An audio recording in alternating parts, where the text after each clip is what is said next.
Let's take a faraway voyage into the voids of time, to a place without sadness or despair, and where love will never die. A land without troubles or doom, the place they call the far side of the moon.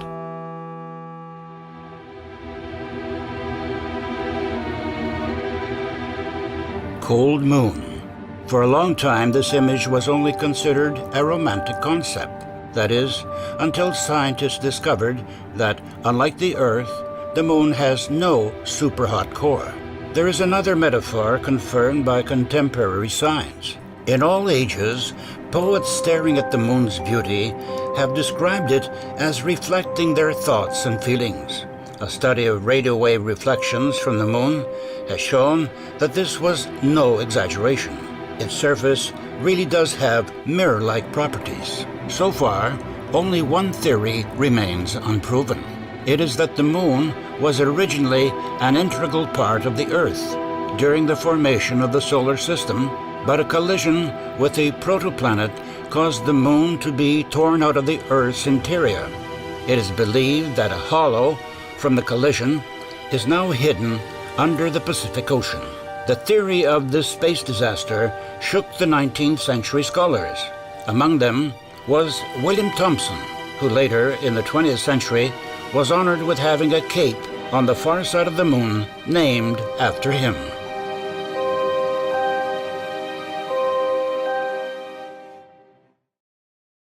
One early sunny morning, a postman delivered a letter to the Royal Society, Britain's National Academy of Sciences. An enraged American scholar wrote, "Someone named Kelvin has started claiming the galvanometer, which was, as the whole world knows, was invented by the esteemed Sir William Thomson."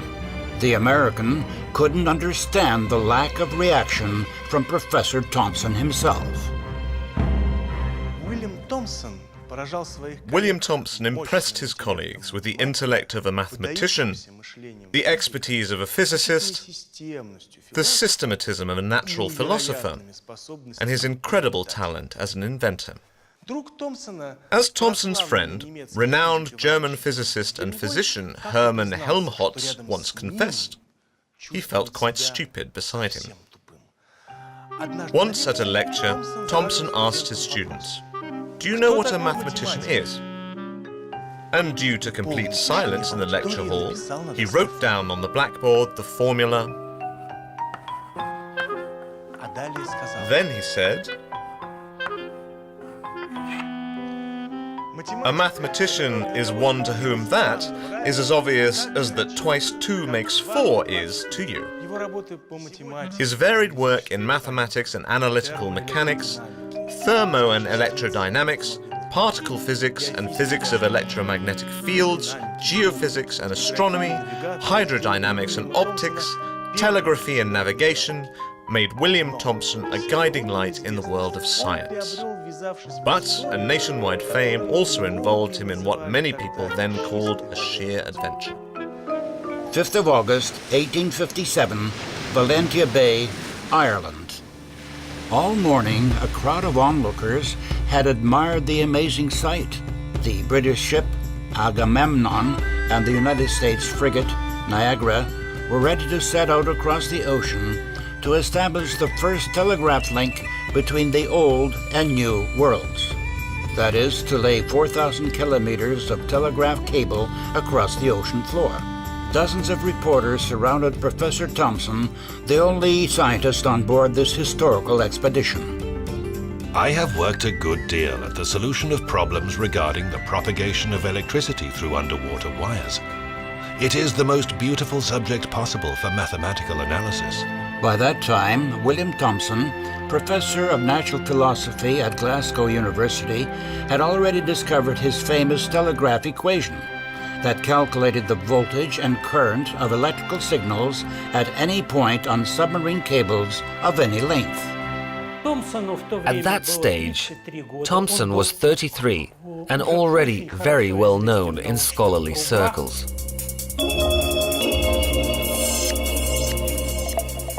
He commanded great respect, but only among his associates.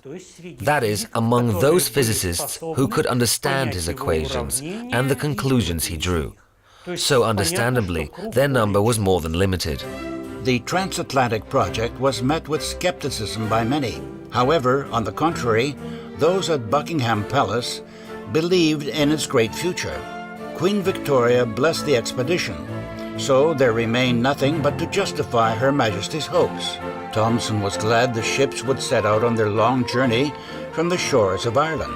He had been born in Belfast, and now was nostalgically admiring the landscapes he remembered from his childhood. William was the fourth of 7 children by James and Margaret Thomson. Once, at the age of 2, he was found before a mirror, smiling and prattling to himself, "Good blue eyes has Willie." But in a few years, this sweetie was already attempting to use a compass. The family lived near the college where his father taught mathematics, while also educating his own children at home. James Thomson was also very keen even to use holiday time to educate his children. So they would go as a family to Paris, for example, for the holiday period, but that was to ensure that the children picked up conversational French while they were there.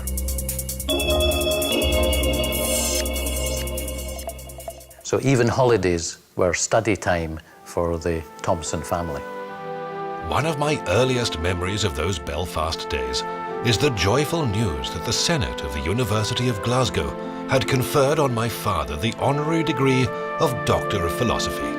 But the family moved to Glasgow, his mother's native city, without her. Margaret Thomson died when William was only 6.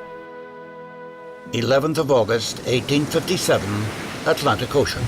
The ship set out to the open ocean with the Niagara ready to connect the cable stretched from the British shore with that aboard the second ship, the Agamemnon, which would then continue to lay it across to America.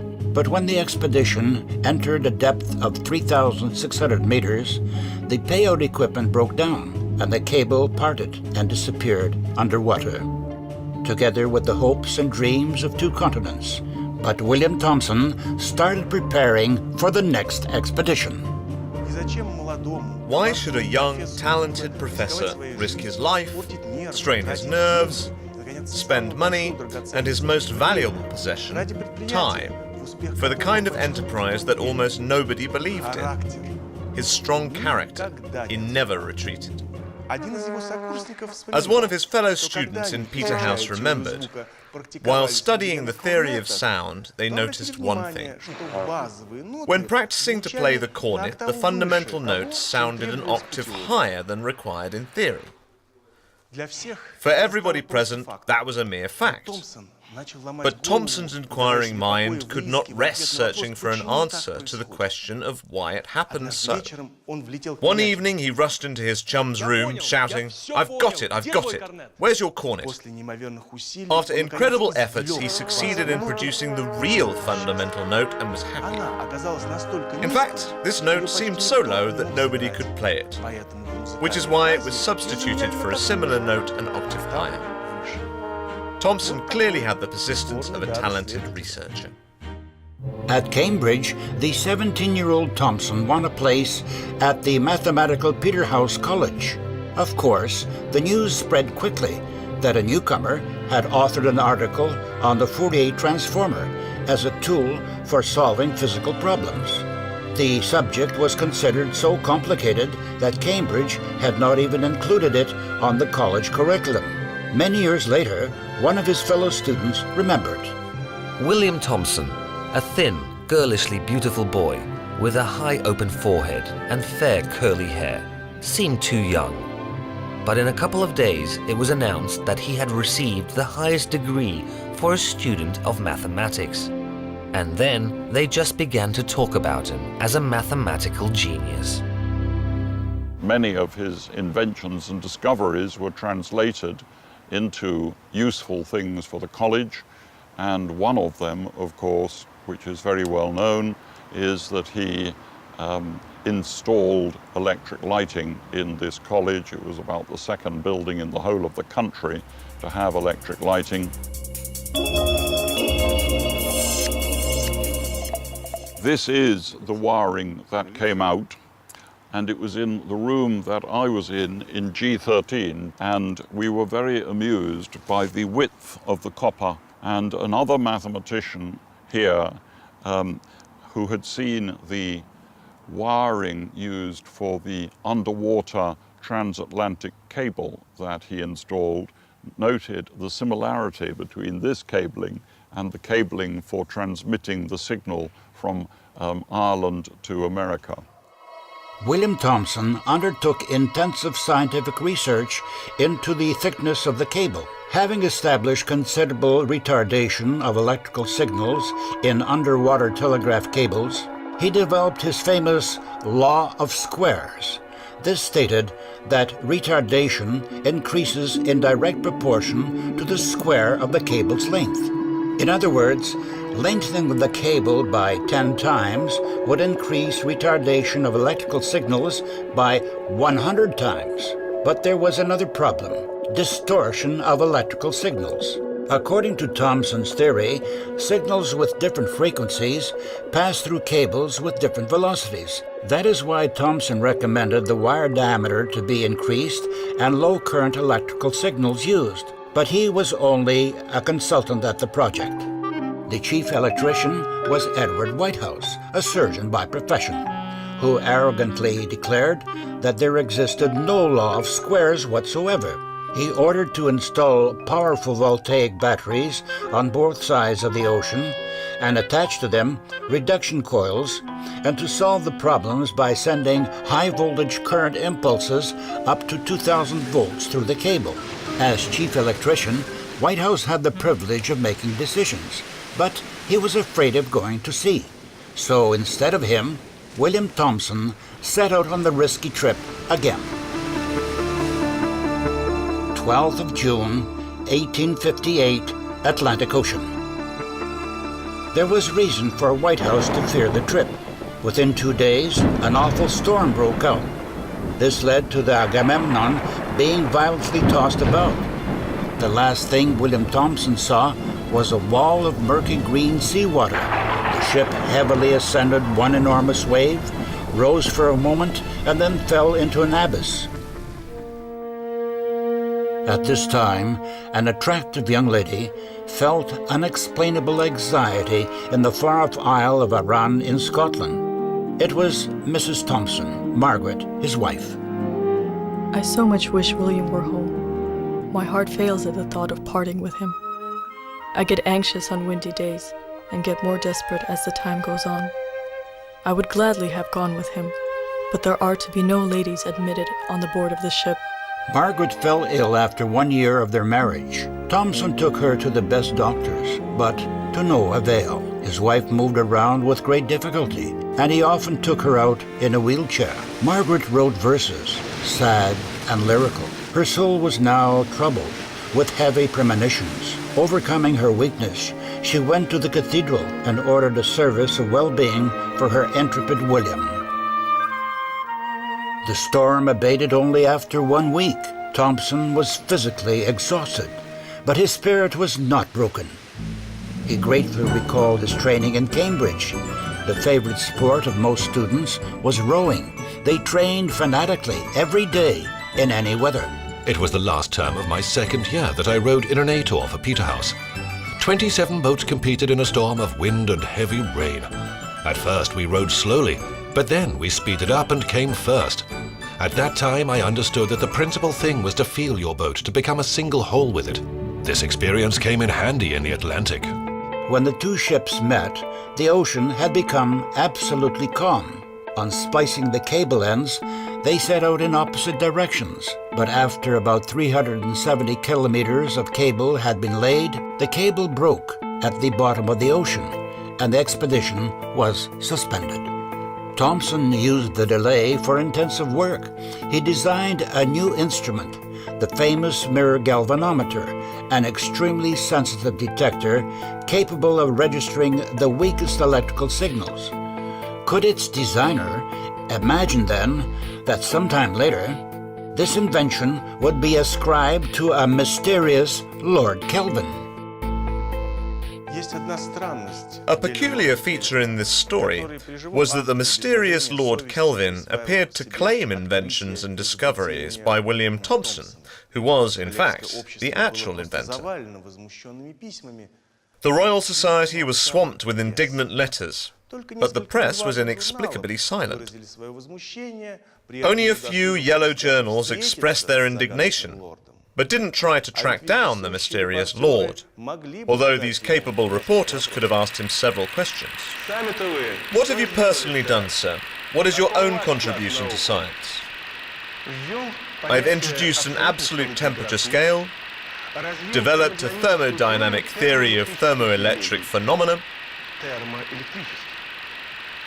predicted heat transfer with electric current, calculated the size of molecules on the basis of measuring surface energy of liquid film, deduced a theorem on conservation of circulation in a perfect fluids. What can you say about your ancestry, sir? I come from an old Scottish clan, sir. Where did you get your education, sir? At Cambridge. Judging by the great diversity of subjects that interest you, your scientific outlook, sir, can only be compared with the keen intellect of Professor William Thomson. How do you treat his achievements? As my own. 29th of July, 1858, Atlantic Ocean, 3rd Expedition. The cable, with its spliced ends, was lowered overboard and the two ships started in opposite directions. On August the 5th, the Agamemnon quietly entered Valentia Bay. Soon the first transatlantic telegraph station received a message from the Niagara, informing them that the cable had reached the shore of America. And in the morning, a sensation was proclaimed. The Atlantic Ocean has been dried up. We're now united not only in our dreams. Jubilation, unbounded rejoicing. Queen Victoria of the United Kingdom sent a congratulatory message to James Buchanan, President of the United States. The telegram contained about 100 words, but it took 16.5 hours to transmit.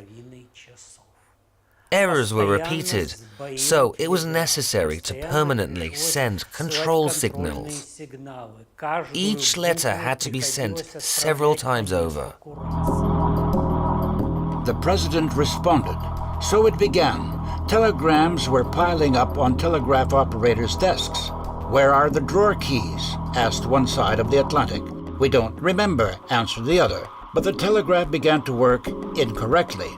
Matters went from bad to worse. The very last intelligible phrase came through in September. 240 TK, then silence came. Almost as dramatic as its success was its end. A special committee was set up to find those guilty of the failure of the project of the century. Yesterday's heroes became subjects of derision. A torrent of mud was slung at William Thomson. White House alleged in the press that the president's telegram was received by his relay, while Thomson's ideas only did harm to the project. William Thomson wrote in reply, Your letter to the Times has given me more pain than any of the many painful incidents of the last 3 weeks. How could you possibly have forgotten the facts as to assert in the papers a downright untruth? After all, the President's reply was received on my mirror galvanometer. I tried to say as little about it as possible, but now it becomes quite necessary to tell the public the true reason of the fault in the cable. The cable was destroyed by high-voltage impulses from White House's induction coils. Moreover, as the committee found out, the chief electrician was guilty of deception. The signals received on Thomson's galvanometer were retransmitted by telegraph operators to White House's relay, thus ascribing to him the success. Over 10 months, William Thomson was repeatedly summoned to the committee for explanation. At the time, the professor was designing an instrument for automatically recording even the weakest electrical impulses. The siphon recorder is the result of intensive work lasting for many months. William Thomson's working day began at 5 a.m. He never had a minute to spare. As the wife of Fleming Jenkin, an electrical engineer and designer, recalled, Sir William did everything at the topmost speed. He would take a cab on which he stood at the front, urging the driver on. He was always in a hurry. We even dined hastily. But his extremely benevolent look at the person to whom he spoke, and his radiant smile, so I once said to my husband, "We have had a visit from Professor Apollo." Unfortunately, Professor Thomson soon had an accident, which made him lame for the rest of his life. Once, while playing sport, Thomson broke his thigh bone, which forced him to rest in bed for a long time. But not to waste time, he even wrote lying in bed. He thus began to use the famous green books, in which he put down daily thoughts, ideas, and calculations. There were hundreds of such books. Meanwhile, the committee made its conclusion. The main cause of the disaster is White House. He was dismissed in disgrace. The only person asking to retain the former chief electrician was William Thomson, and he had hardly started walking again when he set out on the expedition. 23rd of July, 1865, Valentia Bay, the fourth expedition. Hundreds of people gathered to see the revival of the ambitious project. The Great Eastern, the world's largest ship, was looming on the horizon. On Thomson's insistence, the cable thickness was increased. After a few days of laying the cable, it was discovered that the cable insulation had been punctured. Concern grew. A suspicion of sabotage turned into an investigation. It was found that the cable's reinforcing steel wire broke very easily during unfolding, which led to the insulation being pierced, and that meant an end to the expedition.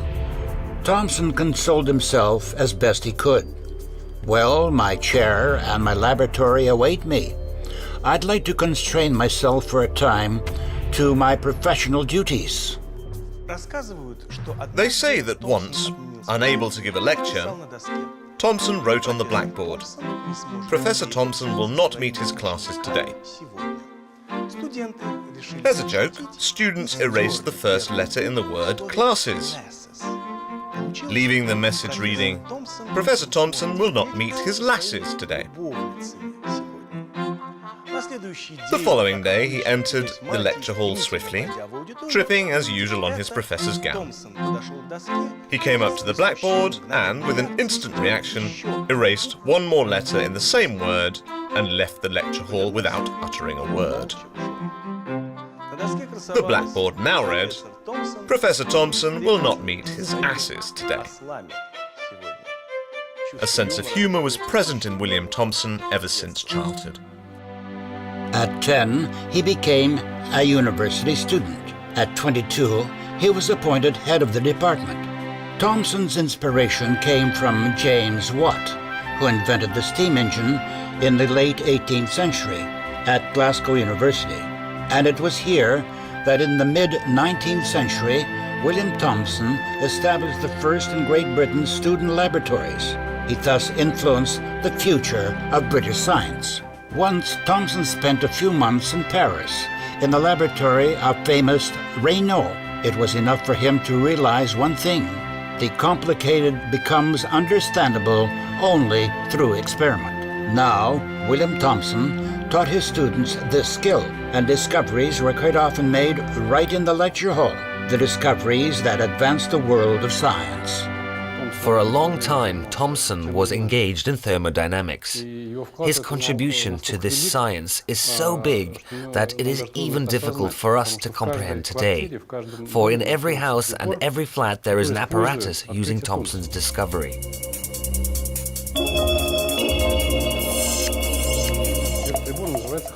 This apparatus is called a refrigerator, which everybody has, and every refrigerator employs a cooling effect, achieving by expansion of gas through a porous partition or a small hole.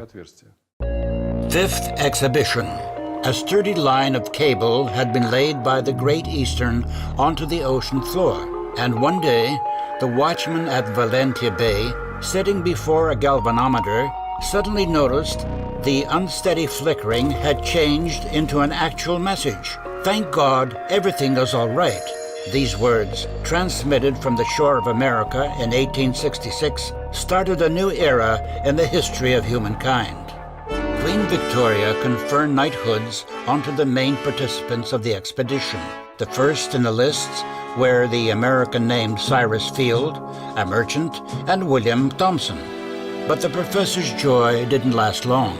His wife Margaret died. His soul became empty. Feeling depressed, he opened a thin, solitary collection of sonnets written by Margaret and looked at the lines he would cherish forever. "The night arose and girded itself with stars." And then he bought a big yacht called Lalaruch, which became his home. On this yacht, he gathered his friends, including Maxwell and Helmholtz. Many scholarly works by William Thomson were written at sea. On Lalaruch, he tested his new inventions, including his famous deep-sea sounding apparatus and mariner's compass, which are still used by seafarers today.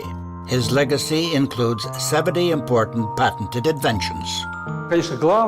But of course, Thomson's main invention, still important today, is the discovery of the law that objects cannot be cooled below absolute zero temperature, and the attempts by physics to approach the temperature of zero have led to a number of great discoveries. Certainly, the entire field of quantum mechanics was discovered, since it reveals itself under low temperatures. Also, the phenomenon of superconductivity was discovered, which provides tremendous technical applications today. In particular, is the development of a tomography apparatus for superconductive magnetic resonance, which now enables the most accurate medical diagnostics. Once, an experienced sea dog confessed to Elizabeth, Thomson's sister, "All the sailors pray for your brother. His instruments save our lives." As for the professor, he had become so comfortable in the company of these simple and strong men that he gladly took part in the laying of a cable to South America. And he was very upset by a fault he found in the cable near the island of Madeira. William Thomson did not know that in Funchal, capital of Madeira, there lived Fanny, the daughter of the island's most prosperous British enterpriser, Charles Blandy. Thomson did not know that it was for him that the beauty Fanny had been waiting for many years. Otherwise, why should Madeira's best bride refuse numerous suitors? Why should she not listen to her parents' warnings that she was already 35 and she would remain alone forever? Fanny had been waiting for him, and so there came ashore Professor Thomson, aged 49. At that time, we understand there was a lot of social life, a lot of dancing, a lot of excursions to different parts of the island, and horseback riding. So William had a very good time in Madeira. Anyway, he fell in love with Fanny. During one of these horse rides, his horse suddenly bolted. Ahead was a precipice and certain death. But at the brink of the moment, the horse stopped. That was the last ordeal in William Thomson's life. Later on, there would only be happiness. He kept thinking about Fanny, spent whole days with her, and taught her Morse code. In a fortnight, he could see his sweetheart from a departing ship. She was sending him a message in Morse. Bon voyage, Sir William. And this is the Mirante, or lookout place, where she signaled, and the following year he came out again to Madeira in his yacht, the Lala Rook, which remained anchored in Funchal. And the story is that he proposed to Fanny by cable before he arrived. A short time later, Sister Elizabeth received William's letter from Madeira. Yesterday I was answered yes, and tomorrow we'll celebrate our wedding. When I arrived on Madeira last summer, I didn't think that this life could bring me such happiness. I constantly thank God that I was brought here. I did not think happiness possible for me, but I carried away an image and kept it in my heart for a whole year. Then I began to imagine and to desire that Fanny would always be near me. Hope grew stronger till yesterday, when I found that I had not hoped in vain. On the 24th of June, 1874, William Thomson and Fanny married in a local Anglican church. 2 days later, he was 50. He had arranged for a new heating stove to be fitted into his university flat in Glasgow, so that Fanny would not be cold in winter. He also decorated his rooms with exquisite flowers and bought a big plot of land to build a palace for his princess in the small town of Largs by the sea. Netherhall, as his castle was called, was always full of people. His guests quite often participated in scientific experiments. As the president of the Royal Society, William Thomson tested new discoveries. He assessed 41 inventions, including the automatic telegraph by Edison, the telephone by Bell, and the regulator for electric light by Wallace. At his initiative, the electrical units were given certain names: ohm, ampere, volt, coulomb, farad. He designed a system of urban electric lighting and headed the Niagara Commission on using the famous waterfall's energy for the needs of mankind. In 1892, Queen Victoria granted Sir William Thomson the title of Lord for services to Great Britain.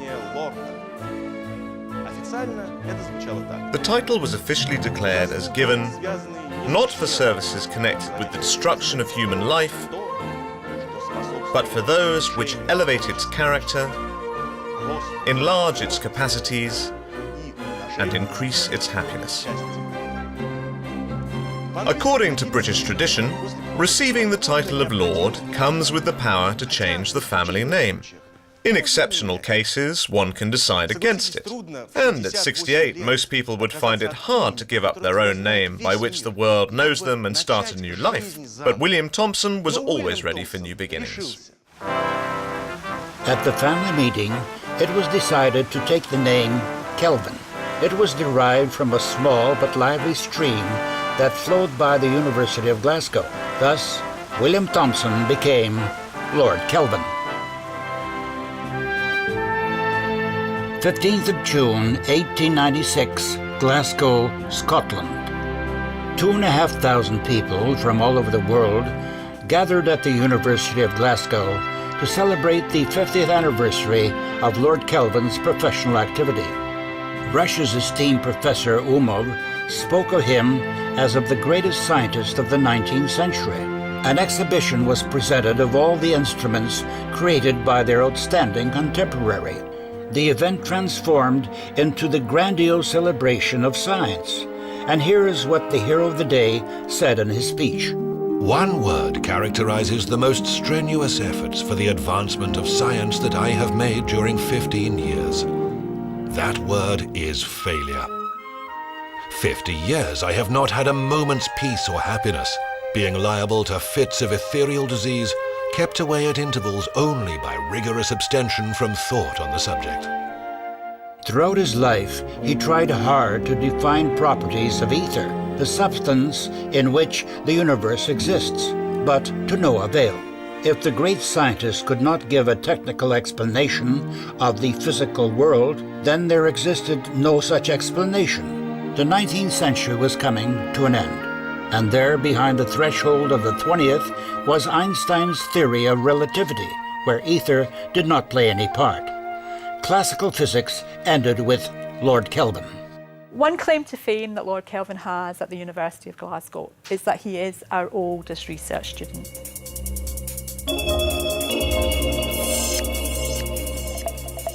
When he finished being professor after 50 odd years, he then went back to the research lab and registered as a student again to start studying, and that was at the age of 75. Lord Kelvin never entered into competition for scientific dominance. He always collaborated. He became the godfather in science to Maxwell and was the first who recognized a great scientist in the brewer Joule. He was very friendly with an overwhelming desire to study. At 83, he amazed his contemporaries with these qualities, as well as with his exceptional attitude to his wife. In late December, a letter from Henrietta, Fanny's sister, came to Madeira. Fanny contracted pneumonia. William took it close to heart. She recovered, but he was taken ill. On Saturday, there was a hardest fit of fever. When he was a little better, they allowed Fanny to come in to see him. There was a delight in his eyes. On seeing her, he said, "This is delightful." Then he put out his hand and stroked his wife's face. He very much feared to look miserable and made the most tremendous effort to show he was all right, smiling. The doctor said he had never seen a man on his deathbed caring how he looked to his wife. When Fanny went out, William became unconscious, and soon his breathing ceased. He looked so placid, with a smile on his face. How should a man live his life to meet death with a smile on his face? Sir William remained true to himself to the end. He heartily greeted the unknown to which he was departing for good.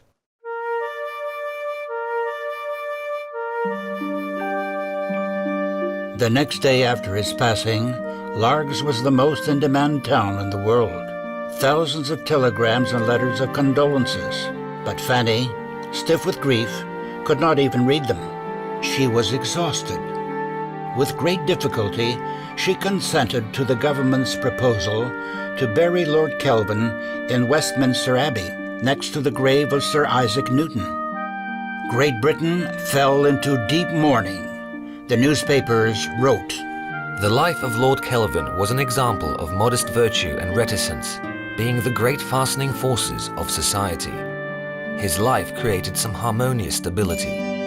This was a fortunate contribution to our country's prosperity, the contribution which can do ordinary and outstanding personalities.